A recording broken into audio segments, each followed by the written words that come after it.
नमस्कार, मैं हूं हेमेंद्र शर्मा और आप देख रहे हैं MP round up.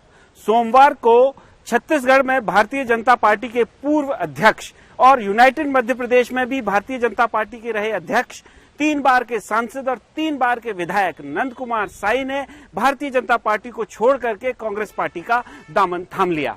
Nand Kumar Sai के बाद अब मध्य प्रदेश में भी कयास लगाए जा रहे हैं कि भारतीय जनता पार्टी के अंदर ऐसे बहुत सारे नेता हैं जो कांग्रेस पार्टी का रुख कर सकते हैं और इन नेताओं में सबसे आगे नाम चल रहा है दीपक जोशी का। दीपक जोशी शिवराज सिंह चौहान की पिछली सरकार में मंत्री रह चुके हैं और पूर्व मुख्यमंत्री कैलाश जोशी के पुत्र भी हैं। हमने दीपक जोशी से बात की तो उनका कहना था कि वो सिद्धांतों की राजनीति करते हैं और यदि उनके सिद्धांतों के लिए किसी राजनीतिक दल का साथ लेना पड़े तो वो साथ लेंगे, मतलब कांग्रेस पार्टी में जा भी सकते हैं। दरअसल मध्य प्रदेश में भारतीय जनता पार्टी एक कैच 22 सिचुएशन में फंसी हुई है। ये पेचीदा स्थिति इसलिए बनी है क्योंकि बहुत सारे लोग कांग्रेस पार्टी को छोड़कर सिंधिया के साथ भारतीय जनता पार्टी में आए। अब पार्टी यदि इन लोगों को दोबारा टिकट देती है तो जो ओरिजिनल भारतीय जनता पार्टी के नेता इन सीटों पर हैं, जैसे दीपक जोशी, वो भारतीय जनता पार्टी को छोड़कर कांग्रेस पार्टी में भी जा सकते हैं। और यदि टिकट जो सिंधिया के साथ लोग आए थे उनको नहीं दिया जाता है तो वापस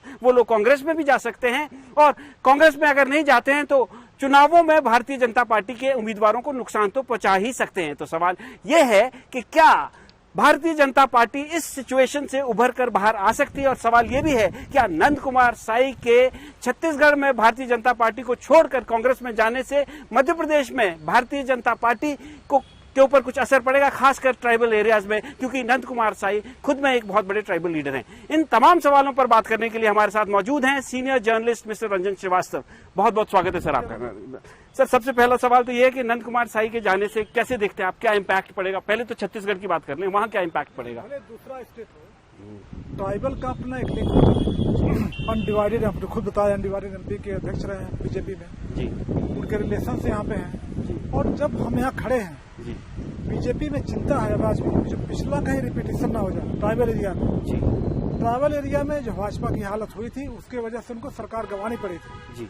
नंद कुमार साई भले दूर हों लेकिन एक ट्राइबल लीडर की एक इमेज है उनकी जी। आप एक भाजपा में एक ट्रांजिशन फेज चल रहा है, नई पीढ़ी पुरानी पीढ़ी का, फिर भी आप पुराने पीढ़ी को इग्नोर नहीं कर सकते जी। उनके लिंक्स हैं और ट्राइबल जो सोसाइटी है हेमंत जी, आप जानते हैं मध्य प्रदेश में बहुत क्लोज सोसाइटी है जी, मॉडर्न सोसाइटी नहीं है जी। तो उनका कोई भी लीडर अगर पार्टी छोड़ के जा रहा है, चर्चा भी होगी, एक क्लोज जो सोसाइटी है, आपस में बहस होगा क्यों ऐसा हो गया, तो उसका असर ना पड़े ऐसा मुझे लगता नहीं। तो निश्चित तौर पर असर पड़ेगा, इम्पैक्ट तो होगा। लेकिन अच्छा, एक इम्पैक्ट ये भी है कि उनके जाने के तुरंत बाद इस तरह के कयास लगाए जा रहे हैं कि बहुत सारे बीजेपी के नेता हैं जैसे दीपक जोशी जी हैं कि वो भाजपा छोड़कर कांग्रेस जा सकते हैं। और हमने दीपक जोशी जी से बात की तो उनका कहना है कि सिद्धांतों की राजनीति करते हैं, सिद्धांतों के लिए अगर किसी राजनीतिक दल का साथ लेना पड़े तो लेंगे। इसका मतलब कि कांग्रेस पार्टी में जाने से इनकार नहीं कर रहे हैं। तो क्या आपको लगता है कि वो तमाम लोग, वो सीटें जो सिंधिया के साथ जो कांग्रेस से लोग छोड़कर आए थे, उन सीटों पर भारतीय जनता पार्टी के जो ओरिजिनल नेता हैं, क्या वो उनके क्वेश्चन मार्क लगा हुआ है, क्या वो लोग जा सकते हैं कांग्रेस पार्टी में? आपने अच्छा सवाल पूछा। देखिए, पहले ऐसी सिचुएशन होती नहीं थी कि वो लोग हैं जो कांग्रेस से, उस समय कांग्रेस से चुनाव हारे थे। यूजुअली जो चुनाव हारते थे उनके लिए अगली सीट सुरक्षित रहती थी, कुछ को छोड़ दिया जाए, जिनकी इमेज बहुत खराब है या नहीं जीत सकते हैं। जो लोग चुनाव हारते भी थे कम वोट से या किसी और कार्ड से, उनको अगली बार सीट मिल जाती थी। पहली बार ऐसा हुआ जो कि 2020 में घटनाक्रम हुआ, बहुत कम स्टेट में ऐसा होता है। बहुत सारे लीडर्स आए, फिर चुनाव हुआ, चुनाव जीते। जो भाजपा के लोग थे, ये लगातार बहस चल रही है कि ओरिजिनल भाजपा है कहाँ, वहाँ तो नहीं है जहाँ पे ये लोग नेता हैं।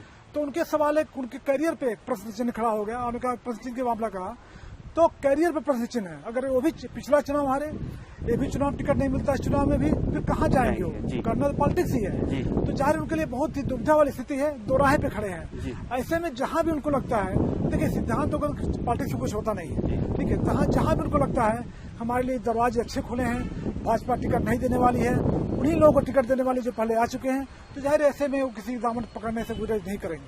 अच्छा सर, ये तो मान लो वो हो गए जो ओरिजिनल बीजेपी के लोग थे। अच्छा, ये कांग्रेस बीजेपी के लिए जो सिचुएशन बन रही है कि अगर जो लोग कांग्रेस छोड़कर आए थे सिंधिया के साथ, हालांकि कांग्रेस हाईकमान ने साफ किया कि उनको वापसी की जगह नहीं, राहुल गांधी की भारत जोड़ो यात्रा में इस तरह के संकेत दिए गए थे, लेकिन यदि उनको टिकट भारतीय जनता पार्टी नहीं देती है, क्योंकि एक सेक्शन जो बीजेपी का वो ये कह रहा है कि सिर्फ बाई इलेक्शन तक का प्रॉमिस था, उसके बाद 23 का कोई प्रॉमिस नहीं किया गया था। अगर उनको टिकट नहीं मिलता है तो क्या वो लोग डैमेज कर सकते हैं बीजेपी को, और क्या वो वापस कांग्रेस में उनके लिए जगह बन सकती है? नहीं, मैं नहीं मानता कि कोई ऐसा कमिटमेंट मायने रखता है चुनाव आते आते।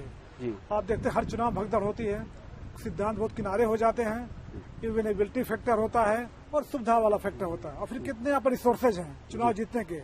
अगर रिसोर्सेज हैं और क्षेत्र में मजबूत हैं, कार्यकर्ता के साथ हैं, रुपए पैसे भरपूर हैं, तो कोई पार्टी टिकट देने को गुरेज नहीं करेगी उनको, क्योंकि उनके ऊपर ना केवल उनके क्षेत्र की जिम्मेदारी होती है, आसपास क्षेत्रों की जिम्मेदारी होती है। तो अगर आसपास क्षेत्र भी है, वहाँ भी पावरफुल है, रिसोर्सेज हैं, चाहे किसी भी चिंता, किसी पार्टी के लिए ये चिंता का विषय हो सकता है, वो कहीं भी जा भी सकते हैं। तो सर, ओवरऑल आप बताइए कि कैसे देख रहे हैं इस इमर्जिंग सिचुएशन को, भारतीय जनता पार्टी और कांग्रेस को, दोनों को कहाँ देख रहे हैं इस चुनाव को जाते हुए?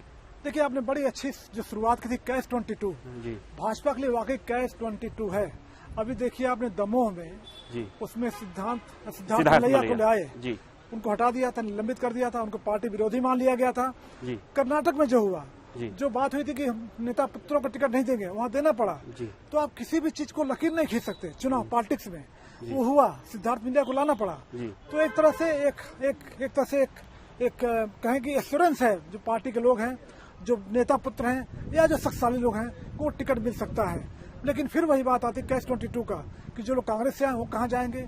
भाजपा के जो लोग अभी बैठे वेट कर रहे हैं, तो कांग्रेस लगातार निगाह रख रही है, और कांग्रेस बिल्कुल ऐसी मतलब गुरेज नहीं करेगी ऐसे लोग लेने से जिनको पार्टी में टिकट नहीं मिलने वाला है, या किसी कारण से भाजपा में नाराज है, कांग्रेस से आए हुए हैं। तो कांग्रेस पार्टी बिल्कुल गुरेज नहीं करेगी, क्योंकि कांग्रेस पार्टी को at the end of the day चुनाव जीतना है। 20 साल हो गए हैं मध्य प्रदेश में सत्ता से बाहर, और दूसरी तरफ भारतीय जनता पार्टी के लिए कैच 22 सिचुएशन बनी हुई है। जो लोग ओरिजिनली भारतीय जनता पार्टी के हैं, यदि उनको टिकट नहीं मिलता है तो उनके पास कोई दूसरा विकल्प नहीं बचता है सिवाय कांग्रेस पार्टी में जाने के। और यदि कांग्रेस पार्टी से जो लोग आए थे उनको टिकट नहीं दिया जाता है तो वो भी वापस कांग्रेस में जा सकते हैं और भारतीय जनता पार्टी को निश्चित तौर पर नुकसान पहुंचा सकते हैं। एमपी राउंड अप में आज सिर्फ इतना ही।